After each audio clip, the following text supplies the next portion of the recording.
Hey everybody, and welcome to the Friday Night Frenzy. Nick Carboni here with Kelsey Riggs. Kelsey, not just high school football this Friday night. Yeah, that's right, Nick. We had the first ever Roval qualifying tonight, and the Hornets got a big win over the Celtics in the preseason opener. But of course, lots of high school football coming up. We'll start off with a matchup between two undefeated teams. Hough High School hosting Mooresville. Story of this game was the defense. They set the tone early. Huskies with a chance to put on some points on the board. Kanique Bonner-Stewart tries to buy some time, but the defense all over it. Huskies settle for a field goal, so it's 3-0. Then more bad luck. Ball slips out of Bonner-Stewart's hands on the throw. Mooresville jumps all over it, and they find themselves in really good field position, and they make the most of it.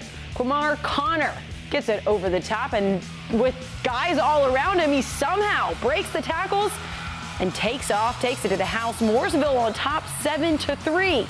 But then Bonner-Stewart and Nolan Gruhl go to work. Bonner-Stewart headed to Temple, Gruhl to Wake, and he goes airborne on this catch. Did you see the ball? Nope, I missed it for a second there. Thank you.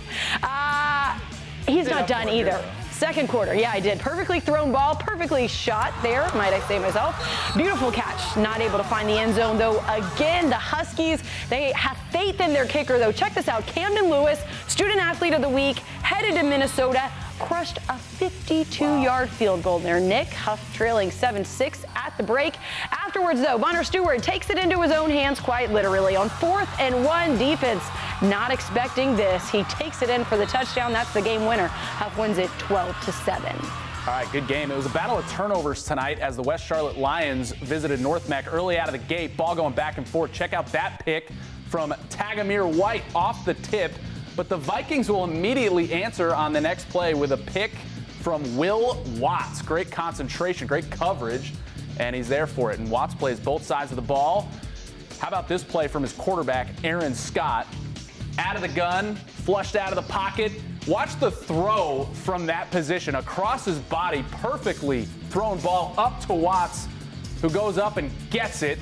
And he takes it to the house. But in typical West Charlotte fashion, they're really good this year. They answer. They've got a freshman quarterback named Josh Mahatha. And that's a great deep ball and a great catch by the receiver. West Charlotte hangs on 20-14. Hopewell High School hosting Vance coming onto the field at halftime. The Vance Cougars had a strong lead that would last the game, but not before the Hopewell team tried to make their stance. Check out the big hit there from defensive lineman Jaquan Lee, and that wasn't the only one. Kyer Miller here gets to him, fired up. Not a penalty in the NFL. Not a penalty. That was a good one after laying down the Cougars quarterback, but it was Vance that takes this one 43-0. They had already scored all the points. They were done scoring at that point. Maybe next time, wait till we. Big game at Cox.